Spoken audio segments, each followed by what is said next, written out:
Friends, আহকচোন আজি মই আপোনালোকৰ ওচৰলৈ কচুৰি ৰেচিপি এটা লৈ আহিছোঁ। এয়া হৈছে আটা আৰু ময়দা, দুটাও মই লৈছোঁ।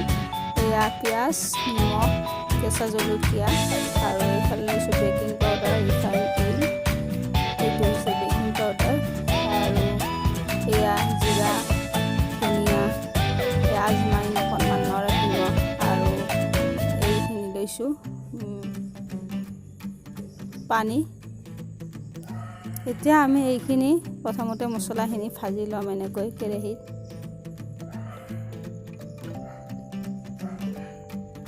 এইখিনি অকণমান টাইম যেতিয়ালৈকে মছলাখিনি ভালদৰে গোন্ধ ওলায় তেতিয়ালৈকে ভাজিব লাগিব। এয়া নমাই লৈছোঁ। এনেফালে কেৰাহীটোত আমি পিঁয়াজ দিছোঁ। পিঁয়াজখিনি প্ৰথমতে ভাজি ল'ম।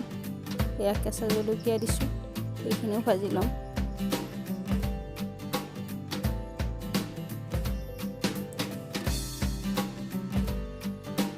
এইখিনি অকণমান টাইম এনেকৈ ভাজিব লাগিব।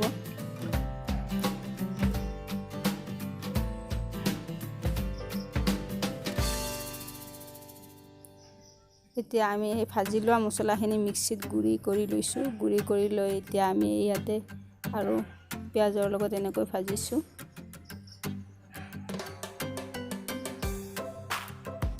মছলাখিনি বেছি মিহি হ'ব নালাগে এই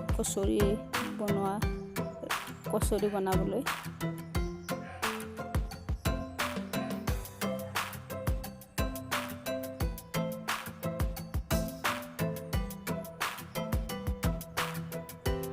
এয়া অকণমান কাশ্মীৰী জ্বলাৰ গুড়ি দিছোঁ, যেতিয়া কালাৰটো ধুনীয়া হয় সেইকাৰণে। এতিয়া আমি এতিয়া আটাখিনি মাৰি ল'ম ভালদৰে। এয়া নিমখ দিছোঁ,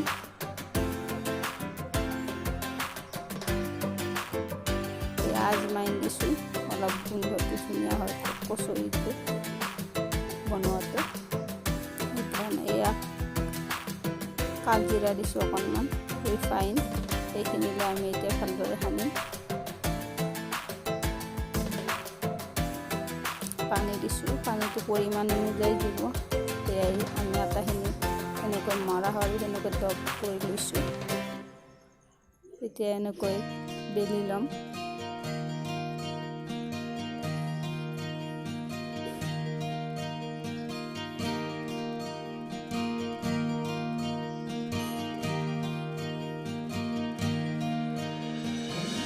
যদিহে মোৰ ভিডিঅ'বিলাক চাই ভাল পাইছে লাইক কৰিব, ছাবস্ক্ৰাইব কৰিব আৰু শ্বেয়াৰ কৰিব।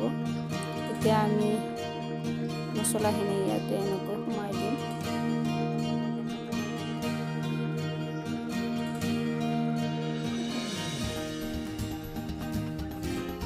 এনেকৈ আমি ভালদৰে এনেকৈ মছলাখিনি দি কিনে এনেকৈ চেট কৰি তাৰপিছত এনেকৈ বনাব লাগিব। ৰাউণ্ড টাইপ কৰি দিছোঁ।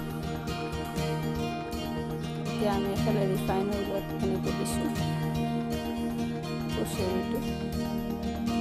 আমি ষ্ট্ৰীট ফুড ডিজাইনতো বনাইছোঁ। এইটো সেনেকৈ মছলাখিনি সোমাই লৈছোঁ। এইটো দেখুওৱা নহ'ল, ভিডিঅ'টো বনোৱা নহ'ল সেইকাৰণে।